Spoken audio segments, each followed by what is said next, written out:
Hello दोस्तों, तो मैं जा रहा हूँ एक शादी अटेंड करने करौली राजस्थान। और मैं पहुँच गया हूँ नई दिल्ली रेलवे स्टेशन।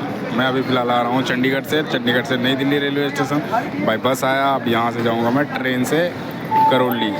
चलिए फिर चलते हैं। आप कभी नई दिल्ली आते हैं और नई दिल्ली में बहुत तरह की समस्याएं आती है कि किस साइड जाना, मेट्रो कहाँ मिलेगा, रेलवे स्टेशन जैसे आप मेट्रो से आते हो तो रेलवे स्टेशन किस साइड पड़ेगा। सो मैं ये सारी चीज़ें आपको दिखाता हूँ। तो अब मेरे ऊपर जो है ये एक्चुअली ओवर ब्रिज है और इस साइड जो है स्टेशन है और दूसरे साइड जो है मेट्रो स्टेशन है। मेट्रो स्टेशन जो है वो अंडरग्राउंड स्टेशन है। इसका रास्ता जाता है, अभी तो कनेक्ट कर दिया है डायरेक्टली, तो मैं आपको दिखाता हूँ जिससे आपको दिखेगा और ज़्यादा क्लियर होगा। इसके बाद भी कुछ डाउट रहता है तो उस चीज़ को भी क्लियर करता हूँ। ये जो दिख रहा है पीछे, ये सामने, ये बिल्कुल है नई दिल्ली रेलवे स्टेशन का। अभी मेन एंट्रेंस जो है अभी दूसरे तरह से बना रखा है। एक्चुअली ऊपर का जो है ये ओवर ब्रिज बना रखा है, जिसके कारण एंट्रेंस यहाँ पे काफ़ी ज़्यादा भीड़ लगती थी अभी कुछ सालों पहले, जब तक ये बना नहीं था। इसको 1.5 से 2 साल के आसपास बना हुआ है जो ओवर ब्रिज है इसको, है ना। इस साइड भी एंट्रेंस था पर इसको भी बंद कर दिया। तो आपका ये रेलवे स्टेशन है, ये जो दिख रहा है सामने इस साइड से, ये आपका नई दिल्ली के साइड से दिख रहा है।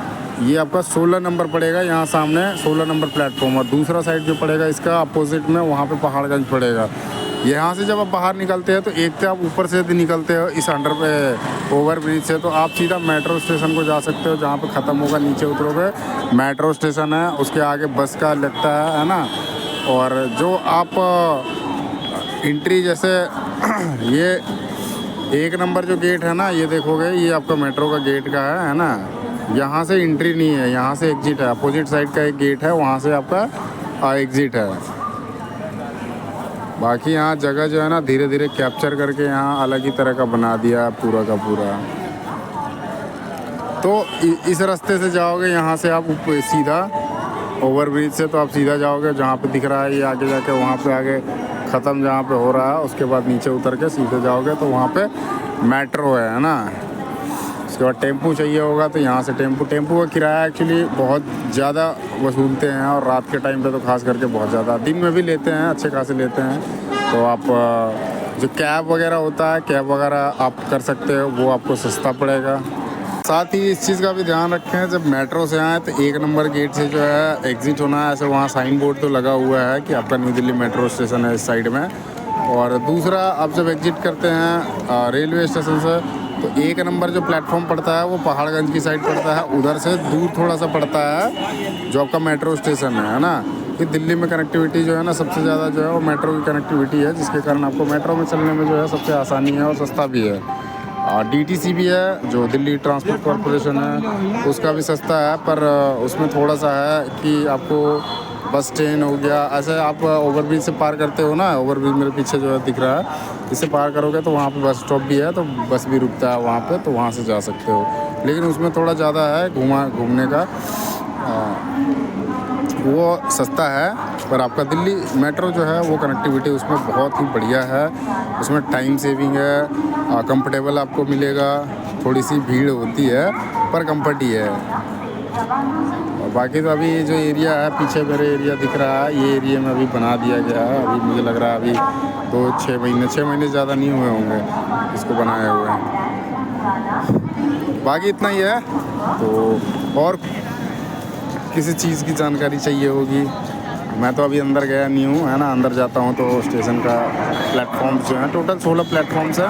1 नंबर प्लेटफॉर्म आपका पहाड़गंज साइड से पड़ेगा, और 16 नंबर प्लेटफॉर्म जो है देखो पूरा नई दिल्ली है, पर नई दिल्ली का 16 साइड से उधर से भी नई दिल्ली है, पर दोनों साइड का आपका स्ट्रक्चर अलग मिलेगा। और नई दिल्ली का मेट्रो स्टेशन जो है वो 16 नंबर प्लेटफॉर्म से सामने पड़ेगा।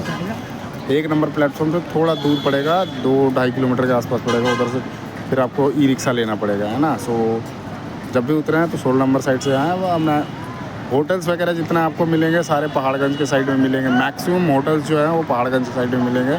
तो स्टे करने के लिए आप पहाड़गंज उतर के वहाँ पे रह सकते हो, और उधर से फिर आप मेट्रो लेके कहीं भी जा सकते हो। बाकी इतना ही है। चलते चलते एक यात्री से मिला, तो आप बता सकते हैं नई दिल्ली में अभी पॉल्यूशन जिस तरह से हो रहा है, धरनाएं हो रही, जगह जगह पे प्रोटेस्ट किया जा रहा है पॉल्यूशन के प्रति, तो आप क्या कहना चाहते हैं? पॉल्यूशन आपको कैसा दिख रहा है यहाँ पे? मैं जब से दिल्ली आया हूँ ना, मतलब हवा में ही पता चल जाती है कि मतलब कि पोल्यूशन बहुत ज़्यादा है, तो थोड़ी सी परेशानी तो होती है। जैसे एकदम धचका सा उठता है बाजी बार तो। यहाँ के लोग सिगरेट लग रहा है ज़्यादा फूकते हैं, मुझे भी ऐसे लग रहा है सिगरेट के साथ जैसे बहुत ज़्यादा गाड़ियाँ भी हो रखी होगी जिसके कारण भी। पर इसमें लोग इस चीज़ को कंट्रोल कर सकते हैं या सरकार कंट्रोल कर सकती है? इनमें दोनों का एक कॉम्बिनेशन चलेगा, क्योंकि ताली एक हाथ से नहीं बचती ना, तो लोगों को भी समझना पड़ेगा और सरकार को भी करना पड़ेगा इसमें। जैसे सरकार इसमें क्या मदद कर सकती है? सरकार सारा काम तो सरकार ही कर सकती है। अगर एक तरह से देखा जाए तो वो अगर हर चीज़ पे चालान कर जाए, ये गाड़ी वाड़ी जो प्रदूषण है कंट्रोल करे, तो क्यों नहीं होगा, सब कुछ होगा। चलिए, बाकी रेलवे स्टेशन अभी आपको कैसा लगा? कितने दिन बाद आए हैं न्यू दिल्ली रेलवे स्टेशन में? मैं लगभग 4-5 साल बाद आया हूँ, तो यहाँ तो बहुत कुछ परिवर्तन दिख रहा होगा 4-5 साल का। ये नहीं था आपका ऊपर में जो ओवरब्रिज है, पीछे एक केंद्र दिख रहा है, ये नहीं था, ये चीज़ें नहीं थी यहाँ पे। ये जो लगा रखे हैं यहाँ पे कुछ नहीं था, यहाँ पे काम वाम कुछ नहीं चल रहा था। और कुछ अलग जानकारी आप देना चाहेंगे?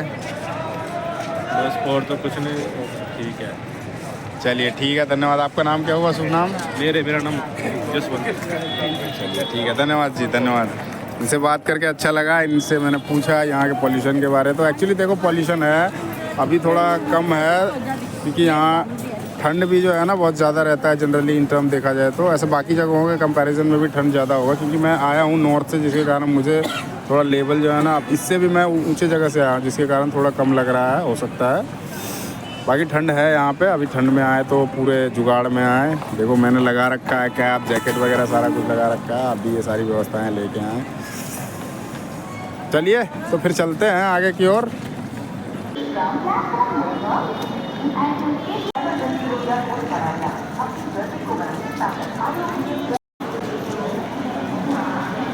स्कैनर है, देन स्कैनर के बाद आपको एस्केलेटर मिल जाएगा। तो एस्केलेटर से फिर आप ऊपर जाओगे, फिर ऊपर से आके आप प्लेटफॉर्म पे जाओगे। तो चलिए फिर प्लेटफॉर्म पे चलते। ऊपर से दिखाता हूँ, ये आपका जो ओवरब्रिज का है सेक्शन और जो स्टेशन का सेक्शन है उसके यहाँ पे से आगे तो इस साइड में आपका स्टेशन जाएगा। ये ओवरब्रिज से होते हुए सीधा मेट्रो स्टेशन की ओर जाएगा। अभी हम इधर अंदर की ओर जाएंगे और यहाँ से हमारा प्लेटफॉर्म का अनाउंसमेंट सिस्टम यहाँ पे है। एग्जिट का पहले था तो यहाँ काट दिया गया है और सीधे बाहर निकाल दिया गया, क्योंकि नीचे भीड़ जमा होता है, उसके कारण यहाँ से वो चीज़ों को रिलीज़ कर दिया गया। बाकी सारी गाड़ियों का यहाँ पे आपको डेटा मिलेगा। देखो प्लेटफॉर्म नंबर 16 आपको दिखाई दे रहा होगा, ये है प्लेटफॉर्म नंबर 16 और आगे जाते रहोगे तो आपका 1 नंबर तक जाएगा। यहाँ पे क्या है ना, क्राउड इतना ज़्यादा है ना नई दिल्ली रेलवे स्टेशन के अंदर, बहुत ज़्यादा क्राउड रहता है, जिसके कारण ये सारी व्यवस्थाएँ करना एक महत्वपूर्ण हो गया और ये चीज़ें व्यवस्थाएं करनी पड़ी। जो रेलवे की प्रशासन है, रेलवे का ने इन चीज़ों को किया था।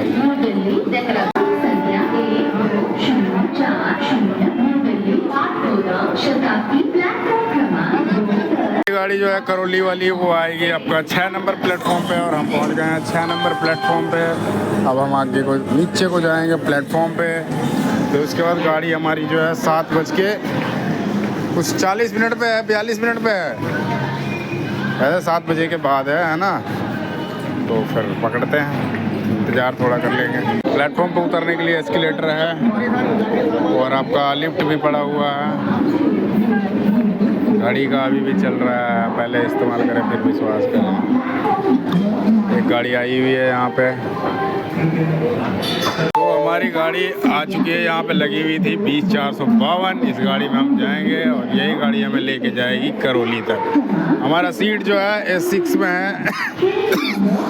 तो यहाँ पे एक बुक लेने के लिए रुके हैं, अब बुक लेंगे फिर उसके बाद जाएंगे, क्योंकि पढ़ाई भी ज़रूरी होता है, कहानियाँ भी ज़रूरी होती है।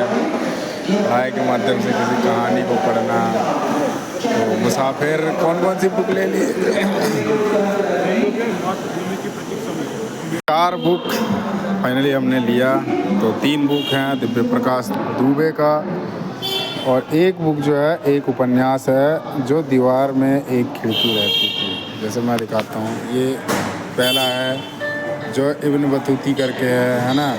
इसके बाद जो है दूसरा जो है मुसाफिर कैफ़े। देन अगला जो है अक्टूबर जंक्शन। और एक जो है साहित्य अकादमी पुरस्कार से सम्मानित दीवार में एक खिड़की रहती थी, विनोद कुमार शुक्ल का है ना।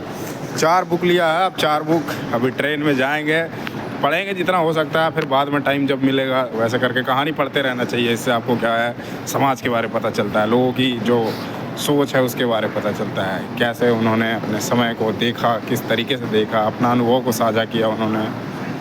और बुक पढ़ते रहिए और डिसीजन मेकिंग, उससे आपको ना एक स्मृति डेवलप होगी, कैसे करना है नहीं करना है किसी चीज़ को करने के लिए। तो ये चीज़ें मुझे समझ जहाँ तक आई है, बाकी आप अपने तरीके से अपना समझ सकते हो। बहुत सारे बुक्स होते हैं, कोई ज्ञान के लिए पढ़ता है, कोई समझने के लिए पढ़ता है, कोई दुनिया को जानने के लिए पढ़ता है, कोई लोगों को जानने के लिए पढ़ता है। इसी तरह से अलग अलग फिर पार्ट्स हो जाते हैं। अब आते हैं मुख्य धारा पे, हमारे ट्रेन पे बैठने जा रहे हैं। ट्रेन पे हमारे S6 में है, तो S6 में जाएंगे, फिर बैठेंगे, फिर आगे चलेंगे। S4, अगला जो है S5 और उसके आगे जो है हमारा S6 के अंदर है। सुबह का टाइम है तो यहाँ स्टेशन में इतनी ज़्यादा प्लेटफॉर्म्स पे भीड़ नहीं है, ये बहुत ही फ़ायदेमंद है। शाम के टाइम में बहुत ज़्यादा भीड़ है, क्योंकि ट्रेनें ज़्यादातर शाम के टाइम पे ज़्यादा हैं, तो उस कारण ज़्यादा भीड़ रहता है। तो ये हमारा S6 कोच आ गया है, अब हम यहाँ पे चढ़ते हैं। यहाँ का भी माहौल, सारे बैठ रहे हैं। और फाइनली ट्रेन में जो है मैं बैठ गया हूँ, और यहाँ ट्रेन में देखोगे आसपास का है। आगे चलते हैं। अभी यहाँ पे धान सरसों सारे, अभी सरसों तो पूरे हुए हैं, चारों तरफ एकदम पीला पीला सा दिख रहा है। और फाइनली हिंडौन सिटी पहुँच गए हैं। अब यहाँ से सफ़र स्टार्ट करेंगे करौली के लिए। चलिए फिर करौली चलते हैं। रोडवेज में यहाँ की हालत देखो, बढ़िया है, लोग एकदम मस्त हंसते खेलते मुस्कुराते हुए जा रहे हैं। हम भी हंसते मस्त चलते हुए जा रहे हैं। क्या करौली, और करौली डेस्टिनेशन आना था शिव पैलेस, तो मैं यहाँ पे पहुँच चुका हूँ। तो ऐसा ही है कि दिल्ली से हिंडौन सिटी आया, हिंडौन सिटी से टेम्पू लिया, टेम्पू से मैं गया बस स्टैंड जो हिंडौन सिटी का, फिर वहाँ से बस मिला करौली के लिए, फिर करौली आया, बस स्टैंड उतरा, वहाँ से फिर पिकअप किया। सो फाइनली मैं पहुँच गया हूँ। सो इस वीडियो को यहीं पे एंड करते हैं, और वीडियो अच्छा लगे तो वीडियो को लाइक करें, चैनल को सब्सक्राइब करें, साथ ही अपने दोस्तों के साथ शेयर करना ना भूलें। धन्यवाद।